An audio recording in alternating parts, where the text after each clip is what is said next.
LeBron James. The head coach of the visiting team is David Blatt.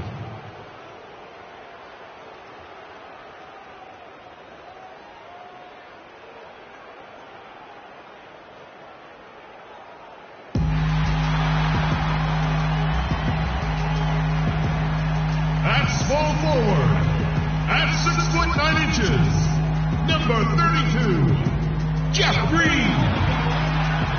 Your 6'4" forward out of Oklahoma State, number 9, Tony Allen.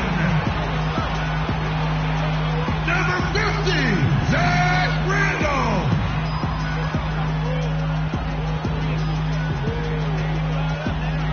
Number 11, Mike Conley.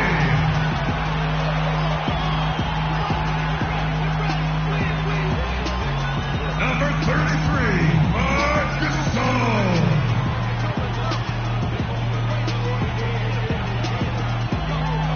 Your head coach is David Yeager. Once again, your Memphis Grizzlies. Thanks for joining us live for NBA basketball on 2K Sports. This is Kevin Harlan alongside Greg Anthony and Clark Kellogg. Grizzlies will look to their home court advantage. Just one game here in Memphis. This game against Cleveland is the first time they've met this season. They took the loss in this East versus West matchup during the regular season last year, dropping both games.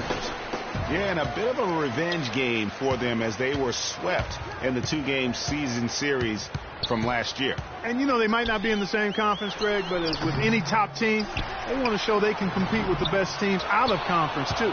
Oh, you've got to be able to deliver when you get a bunny like that. That's just too easy of a shot to miss.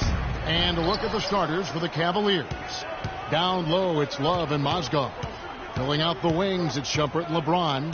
And it's Irving at the point guard position. And Love has it in the corner. It's stolen by Green. And it's Gasol penetrating. Another shot. And Randolph with the lay-in. Randolph's got the first basket of the game for Memphis. And that's a great play on the backboard for him. I mean, it's what we expect. All his second chance points do not come by accident. Here's Allen. Soft touch off the glass. And guys, the first year for David Blatt, he was second guessed at every turn. And that happens when you are picked to make the finals, but also when you coach LeBron James. Here's LeBron after the basket by Tony Allen. Kicks to Mozgov.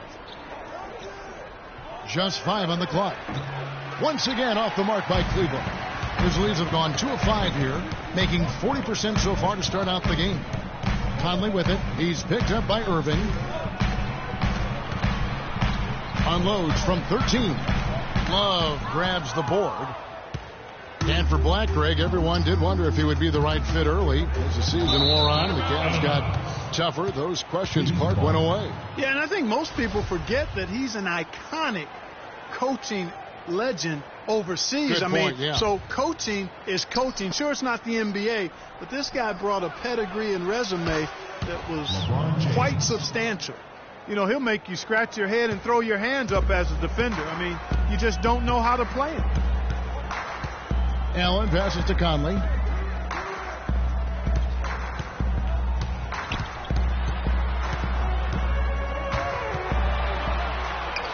And he gets the bucket. Conley's got his first bucket of the night. And I tell you what, anytime you get those easy ones, that basket starts to get bigger. To the middle. Love dishes to Mozgov. Another miss by Mozgov. They've had a cold start so far. Just 1 of 5 from the floor here early. Conley against Shumpert. Conley again. Conley's got his second bucket tonight. And that's the kind of move that will always pay off, even against tight defense like he was facing on that possession. For 3, Love. And another 3 for Cleveland.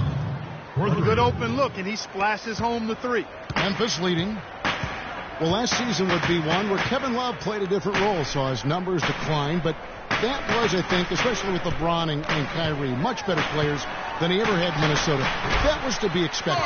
It's a great point, Kevin. And Love dropped about 10 points per game in terms of his output. The field goal percentage as well as three-point percentage was down, but still, he traded it all to be on a winning team. And I really feel like his numbers will start to go up as he makes the adjustment to playing with great players. Good point. And we're approaching about 3.5 minutes played in the first quarter. Allen kicks to Conley. Passes it to Gasol. It's going to be 2 free throws. Drew contact on the shot. And, you know, for Love last season, we knew he'd be in a supporting role to LeBron. You put any player next to LeBron, and he automatically becomes some kind of role player. And thinking back to Love and his numbers last year, we saw the same thing from Bosh when he played with LeBron. Love and Bosh had similar reductions in scoring, but both were still great players, and they both have the ability to adapt and impact the game in other ways.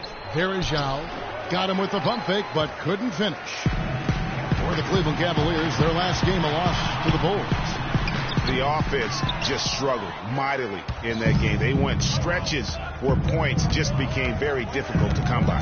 And ironically, their play wasn't that bad. It was just their shot making that went AWOL. It's deflected and out of bounds as the Grizzlies gain possession. I tell you what, that's just a major unforced error right there, guys. My goodness. Memphis leading by 4. Wright sets a screen. Nobody near Barnes. The Grizzlies with another miss. Cleveland's gone 2 of 4 from beyond the arc to start the game. Here's the pass to Jefferson. Picked by Varejao. Lets it go from deep. Barnes grabs the miss. The Grizzlies have gone 5 of 12 from the field since the opening tip. Udrih, the pass to Lee. Dishes to Barnes. Good-looking screen by Gasol. Out to the wing. Udrih for 3. Off to a good start as he hits his first shot attempt. Cavaliers timeout. Timeout is called. First of the game for the Cavaliers. And watching Matt Barnes, he will do all the dirty work for you. He's an instigator. He's an agitator. And he's a team player, I think, at the court. Everywhere he's gone, you know, and he's played for a lot of teams, Greg, he's had that role. It's a great point. I call him a glue guy. You know, he's not someone who's going to be a volume scorer or a smooth playmaker, but the game really is built on grit, diving for loose balls, taking charges, making hard fouls, you know, whatever it takes to help his team win. I like that line, antagonist. That's a very good way to describe it. And the Cavaliers call time here. In addition to going over the game plan and making whatever necessary adjustments have to be made, Greg, this timeout also the time for players to get rehydrated or hydrate for the first time with some Gatorade. Plenty of basketball still to be played here, and they have to get recharged. That's a great point. Without proper hydration, a player can completely run out of gas down the stretch of a game. And that's something that none of these guys can afford to have happen. If you're going to battle all the way to the finish, you have got to be hydrated.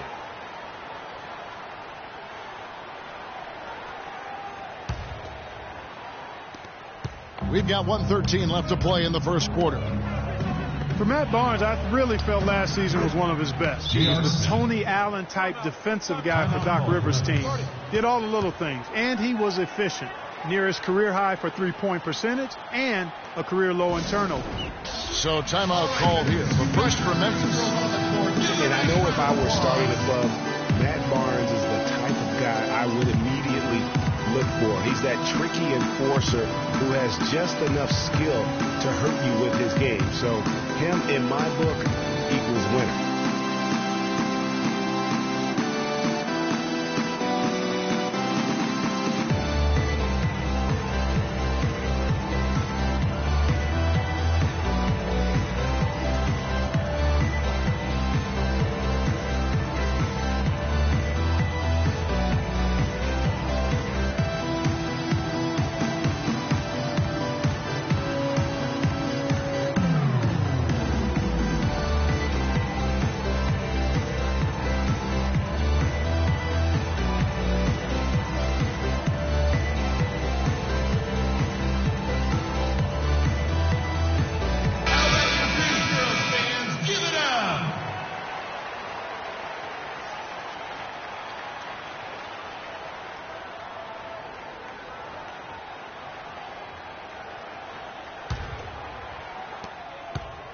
And the Grizzlies leading by 5. Now Lee. He hasn't scored yet. That I'm sure will change. Gasol up top. 5 to shoot. Shoots from the elbow. Udrih can't hit. They hold the early advantage on the glass. Yeah, nothing major, not a huge advantage, but certainly a good sign for them going forward. Here's Thompson, and there's the slam dunk to finish it off. And the defense out of position on that possession, which allowed for him to get that offensive board. Well said. Yes, he did. You're right, Greg. That's a tremendous jam on the putback. What a great nose for the basketball he has, and such a strong finisher as well. And here are the Grizzlies now. The Cavaliers making the shot. I tell you what, the defense should send Christmas cards for that miss. Williams dishes to Thompson. And Lee pulls it down. This is not the slam dunk contest. You don't get do-over. You got to finish the job. And it would have counted had it fallen. All right, Memphis, you got your Grease girls on the court. And the Grizzlies dealt with their share of tough playoff losses, but, you know, we feel like we're a team. one big reason why not.